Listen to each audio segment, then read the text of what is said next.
partenza dell'ultima gara del triathlon. Ragazzi,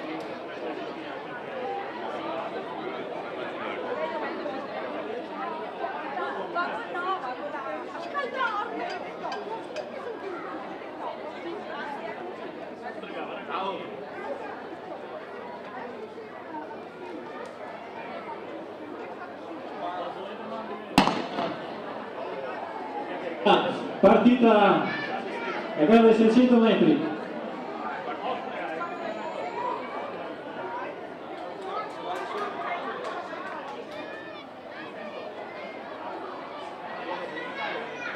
Ecco le ragazze del 500, gruppo compatto in testa, si è allungato invece la parte superiore del gruppo. Vediamo che però in testa ci sono la credibilità dei tipi migliori ed è Vanessa Piazzola come da pronostico a portarsi in testa ai 200 metri, passaggi in 39 secondi circa.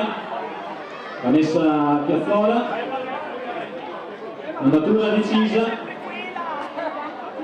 al passaggio dei 300 metri in 54, ha già 4-5 metri di vantaggio sulla diretta inseguitrice. Ci sembra una ragazza dell'Atletica Lione, se non sbaglio. Ultimi 200 metri, Vanessa Piazzola in testa. La corsa si fa ovviamente un po' più faticosa, l'acido lattico sta rallentando l'azione dei muscoli delle gambe, ma Vanessa Piazzola con un bellissimo applauso del pubblico si presenta in testa sull'ultimo conclusivo, si guarda indietro, sa di avere la vittoria in pugno e infatti così va a vincere. Il tempo è di 1 minuto 47 23. Al secondo posto è Alessia Gentilini, Atletica Lione. Bravissime tutte quante queste ragazze che stanno concludendo la loro fatica odierna.